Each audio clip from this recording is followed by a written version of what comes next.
नमस्कार दोस्तों, Balaji daily news programme में मैं रागिनी आपका स्वागत करती हूँ। हमारे आज के इम्पोर्टेंट क्वेश्चन हैं। क्वेश्चन नंबर 1, डीआरडीओ ने सतह से सतह पर मार करने वाली किस नई पीढ़ी की मिसाइल का सफल परीक्षण किया है? Option A Agni, option B Akash, option C Prithvi, option D Trishul. And the right answer is option B Akash. Bharat ने 21 जुलाई 2021 को आकाश मिसाइल के नए संस्करण आकाश एनजी का ओडिशा तट से सफल परीक्षण किया है। हैदराबाद स्थित रक्षा अनुसंधान और विकास प्रयोगशाला डीआरडीएल ने रक्षा अनुसंधान विकास संगठन डीआरडीओ की प्रयोगशालाओं के साथ मिलकर इस मिसाइल प्रणाली को विकसित किया है। जमीन से हवा में मार करने की क्षमता से लैंस की इस मिसाइल का परीक्षण समेकित परीक्षण रेंज आईटीआर से किया गया है। क्वेश्चन नंबर 2,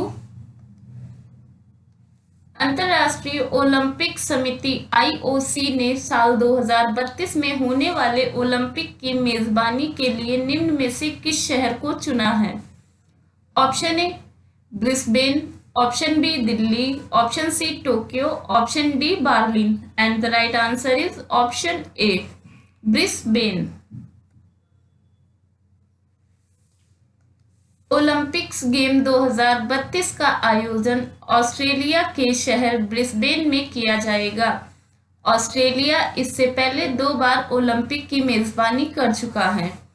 इसी के साथ ही ऑस्ट्रेलिया अमेरिका के बाद दूसरा देश बन गया है जिसके 3 अलग अलग शहरों ने ओलंपिक खेलों की मेजबानी की है।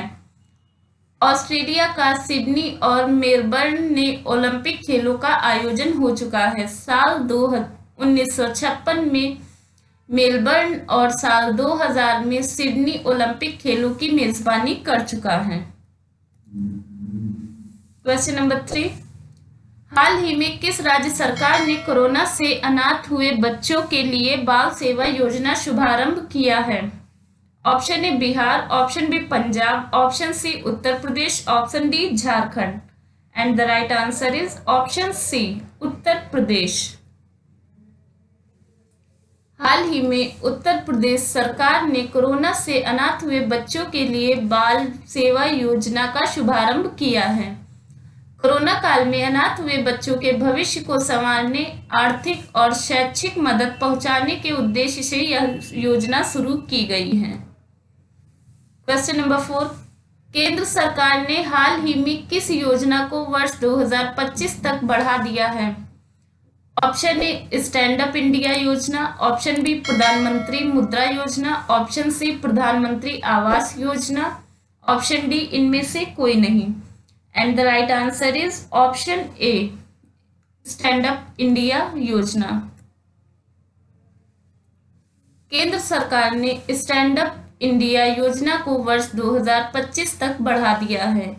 इस योजना को अप्रैल 2016 में आर्थिक सशक्तिकरण और रोजगार सृजन के ध्यान में रखते हुए जमीनी स्तर पर उद्यमिता को बढ़ावा देने के लिए लॉन्च किया गया था। इस योजना का उद्देश्य ग्रीनफील्ड उद्यम स्थापित करने के लिए अनुसूचित वाणिज्य बैंकों की प्रति बैंक शाखा में कम से कम एक अनुसूचित जाति या अनुसूचित जनजाति उधारकर्ता और कम से कम एक महिला उधारकर्ता को 10 लाख रुपए से 1 करोड़ रुपए के बीच बैंक ऋण सुविधा प्रदान करती है। क्वेश्चन नंबर 5, हाल ही में किस राज्य सरकार ने राज्य सरकार में आंतरिक पदों और सेवाओं में नियुक्तियों हेतु कापू समुदाय तथा अन्य आर्थिक रूप से कमजोर वर्गों ईडब्ल्यूएस के लिए 10% आरक्षण की घोषणा की है? Option A Punjab, option B Tamil Nadu, option C Karnataka, option D Andhra Pradesh. And the right answer is option D Andhra Pradesh. हाल ही में आंध्र प्रदेश सरकार ने राज्य सरकार में आंतरिक पदों और सेवाओं की नियुक्तियों हेतु कापू समुदाय तथा अन्य आर्थिक रूप से कमजोर वर्गों ईडब्ल्यूएस के लिए 10% आरक्षण की घोषणा की है। यह आरक्षण संविधान 103वां संशोधन अधिनियम 2019 के अनुसार बढ़ाया गया है।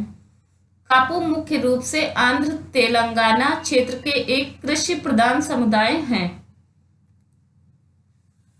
क्वेश्चन नंबर 6, हाल ही में नवीन और नवीनीकरण ऊर्जा मंत्रालय MNRE ने वर्ष 2022 तक 5 गीगावाट का मध्यकालीन लक्ष्य और वर्ष 2030 तक कितने गीगावाट का दीर्घकालीन लक्ष्य घोषित किया है? Option A 10 gigawatt, option B 20 gigawatt, option C 30 gigawatt, option D 40 gigawatt. And the right answer is option C 30 gigawatt. हाल ही में नवीन और नवीनीकरण ऊर्जा मंत्रालय MNRE ने वर्ष 2022 तक 5 गीगावाट का मध्यकालीन लक्ष्य और वर्ष 2030 तक 30 गीगावाट का दीर्घकालीन लक्ष्य घोषित किया है। भारत की तटरेखा 7600 किलोमीटर है, जिसके माध्यम से 127 गीगावाट अपतटीय पर्वत ऊर्जा संपन्न की जा सकती है।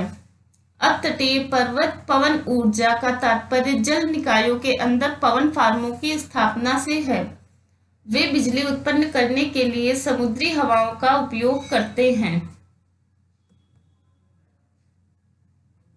क्वेश्चन नंबर 7, पेरू का नया राष्ट्रपति निम्न में से किसे नियुक्त किया गया है? Option A Walter Roger Martos Ruiz, option B Maria Antonieta Alva, option C Victor Zamora, option D Pedro Castillo. And the right answer is option D Pedro Castillo, जिनका आप चित्र यहाँ देख सकते हैं। हाल ही में पेड्रो कैस्टिलो को पेरू का नया राष्ट्रपति नियुक्त किया गया है। 51 वर्षीय पूर्व स्कूल शिक्षक और यूनियन नेता पेड्रो कैस्टिलो को 50% से अधिक मत प्राप्त हुए हैं। पेड्रो कैस्टिलो तकरीबन 4 वर्ष पूर्व राष्ट्रीय राजनीतिक परिउद्यान में तब तक सामने आए थे जब उन्हें वेतन बढ़ोतरी को लेकर एक सफल राष्ट्रीय हड़ताल में हजारों शिक्षकों का नेतृत्व किया था। क्वेश्चन नंबर 8, हाल ही में किस देश ने क्यूबा में हाई एल्टीट्यूड बैलून के माध्यम से लोगों तक इंटरनेट के प्रसार की योजना बनाई? Option A Nepal, option B America, option C option D Japan. And the right answer is option B America.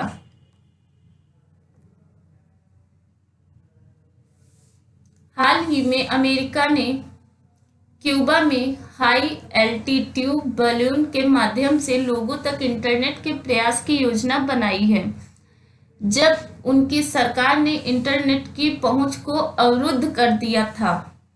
Cuba ने लंबे समय से अधिकारों पर प्रतिबंध, भोजन और दवाओं की कमी तथा कोविड-19 महामारी को लेकर सरकार की खराब प्रतिक्रिया के खिलाफ विरोध प्रदर्शन किया।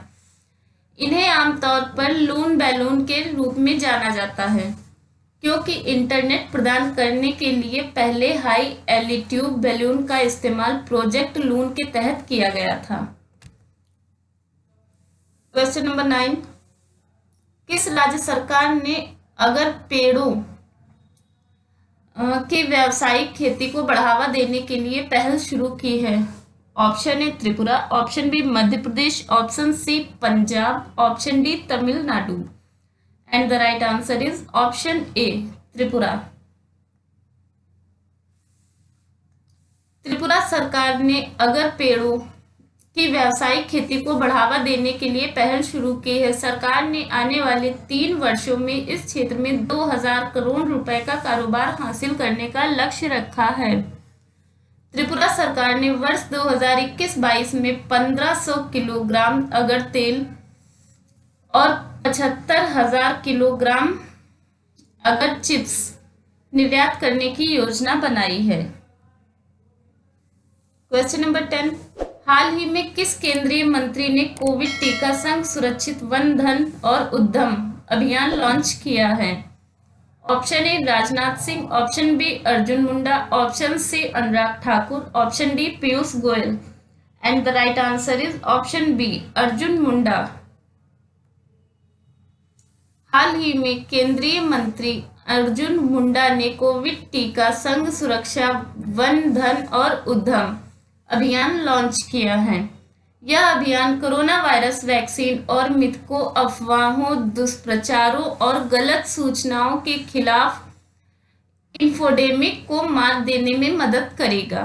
यह आश्वासन, गर्व और आत्मा प्रभावकारिता पर ध्यान केंद्रित करता है और आदिवासी क्षेत्रों में स्वास्थ्य के साथ आजीविका को बढ़ावा देता है। नमस्कार दोस्तों, हमारे आज के क्वेश्चन यहीं समाप्त होते हैं। धन्यवाद।